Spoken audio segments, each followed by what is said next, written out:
جیسا کہ ایک بکری کی نیچرل انسٹنکٹ ہے کہ وہ گوشت کی طرف دیکھے گی بھی نہیں اور گھاس کھائے گی، اور شیر جو ہے وہ گھاس اس کے سامنے، تازہ گھاس کیا، تازہ سبزیاں بھی لا کے رکھیں، وہ اس کی طرف منہ بھی نہیں مارے گا، گوشت کھائے گا۔ اس طرح کی اللہ تعالیٰ نے ہر انسان کو بھی ایک انسٹنکٹ دی ہے جس کی وجہ سے وہ بچپن ہی سے ان چیزوں کی طرف مائل ہو جاتا ہے، ہونٹ اور زبان چوسنے کے لیے۔ وَهَدَيْنَاهُ النَّجْدَيْنِ، اور ہم نے اس کو دو راہیں دکھا دیں، دو گھاٹیاں دکھا دیں۔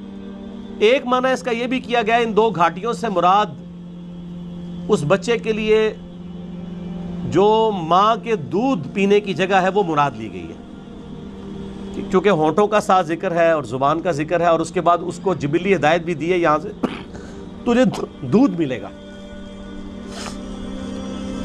اور ایک اس کا معنی یہ کیا گیا ہے کہ ان گھاٹیوں سے مراد یہ ہے کہ اسے بتا دیا گیا ہے کہ یہ حق کا راستہ ہے، اس کا انجام جنت ہے، اور یہ برائی کا راستہ ہے، اس کا انجام جہنم ہے۔ اِنَّا هَدَيْنَاهُ السَّبِيلَ إِمَّا شَاكِرًا وَإِمَّا كَفُورًا، ہم نے ہدایت کا راستہ دکھا دیا ہے، چاہے شکر گزاری کی روش اختیار کرو خواہ نہ شکری کی۔ فَلَقْتَحَمَ الْعَقَبَةَ، پھر وہ داخل ہی نہیں ہوا اس گھاٹی کے اندر جو اللہ کی ریکوائرمنٹ تھی کہ کون سی گھاٹی اختیار کرنے والی تھی۔ وَمَا أَدْرَاكَ مَا الْعَقَبَةُ، اور تمہیں کیا پتا ہم کس گھاٹی کا ذکر کر رہے ہیں۔ فَكُّ رَقَبَةٍ، وہ گھاٹی ہے غلاموں کی گردن کو چھڑانا۔ میں اکثر کہتا ہوں کہ یہ جو مال خرچ کرنا ہے نا، یہ اللہ تعالیٰ کو اتنا محبوب ہے کہ قرآن حکیم میں نماز کے پیرلل ہمیشہ اللہ کی راہ میں صدقہ کرنے کا ذکر آیا ہے، اور یہاں پہ تو دیکھیں اس سے ہٹ کے نماز کا کہیں ذکر ہی نہیں، اللہ کی راہ میں خرچ کرنا، غلاموں کو آزاد کروانا۔ غلامی کا دور تھا، آج اس کی ماڈرن فارم یہ ہے کہ کوئی مقروض ہے اور آپ کو اللہ نے رقم دی ہے تو آپ اس مقروض کو اس قرضے سے نجات دلا سکتے ہیں۔ او اطعام فی یوم ذی مسغبہ، یا بھوک والے دن قحط کے عالم میں کسی بھوکے کو کھانا کھلانا۔ یہ ہے وہ گھاٹی جو تمہیں عبور کرنی، یعنی جیب ڈھیلی کرنی ہے اللہ کے لیے۔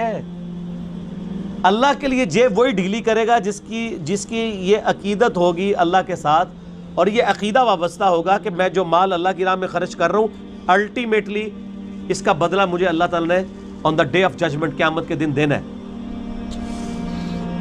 دنیا میں تو اگر آپ سے گورنمنٹ کہے کہ آج 10 روپے خرچ کرو، ہفتے بعد 1 لاکھ روپے لے لینا، تو سب لوگ کہیں گے جی ہمارے پاس تو کافی پڑے ہوئے ہیں گھر، یہ بھی لے لیں، اور لاکھ کے ساتھ ڈبل شاہ کے کئی واقعات آپ کے ملک میں نہیں آتے۔ اور اللہ کیا فرما رہا ہے سورہ البقرہ میں؟ 700 گنا تک کر کے لوٹاؤں گا، 700 گنا، اور یہ فرمایا جس کے لیے چاہوں گا اس سے بھی زیادہ اس کے لیے لوٹا دوں گا۔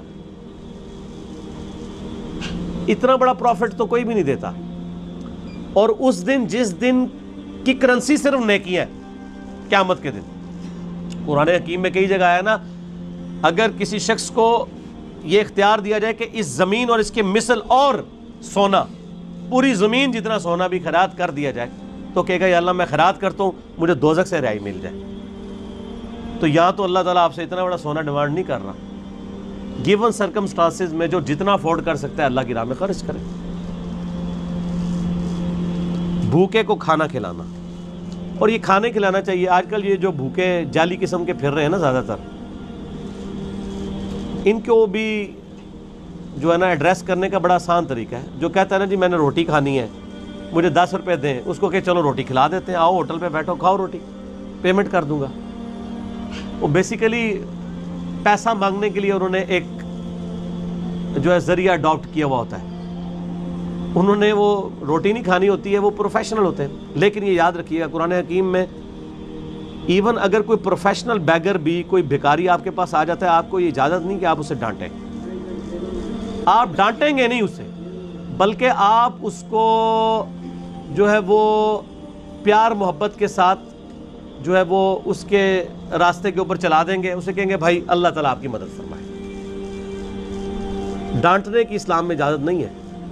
اگر آپ پیسے نہیں دے سکتے تو یہ حق آپ کو کس نے دیا کہ آپ کسی کو ڈانٹیں؟ آپ نے کیا اس شخص کو خریدا ہوا ہے کہ آپ اسے ڈانٹیں گے؟ کوئی آتا ہے آپ اس کو دعا ہی دے دیں کہ اللہ تعالیٰ آپ کی اس پریشانی کو دور فرمائے. اور اگر کوئی روٹی کا طلبگار ہے اور آپ کھلا سکتے ہیں تو ہوٹل پہ اس کو لے جائیں, کھلا دیں. اور آپ دیکھیں گے اکثر لوگ ہی فارغ ہو جاتے ہیں. کئی لوگ مسجدوں میں کھڑے ہوتے ہیں, او جی جیب کٹ گئی ہے, فلاں شہر جانا ہے, کرایہ چاہیے. آپ ان کو اگر کہیں کہ ہاں آپ کو بس میں بٹھا دیں تو 100 میں سے شاید 2 یا 3 بندے تیار ہوں گے. تو مقصد تو ان کا جانا تھا. میں تو یہی کرتا ہوں, اگر کسی کو اس طریقے سے معاملہ ہو تو میں تو پھر اس کو بس میں بٹھا کے آتا ہوں, کنڈکٹر کو کرایہ اس کے ہاتھ میں, اور ساتھ کیا کہتا ہوں کہ اگر یہ اترے تو کرایہ تیرا, چلو اس غریب کے کام آ جائے نا, اس کو نہیں دینا جس نے 2 نمبری کی ہے, جھوٹ بولا ہے. اگر ایسا کوئی کرے تو یتیمن ذا مقربہ, یا یتیم جو کہ رشتہ دار بھی ہو اسے کھانا کھلایا جائے.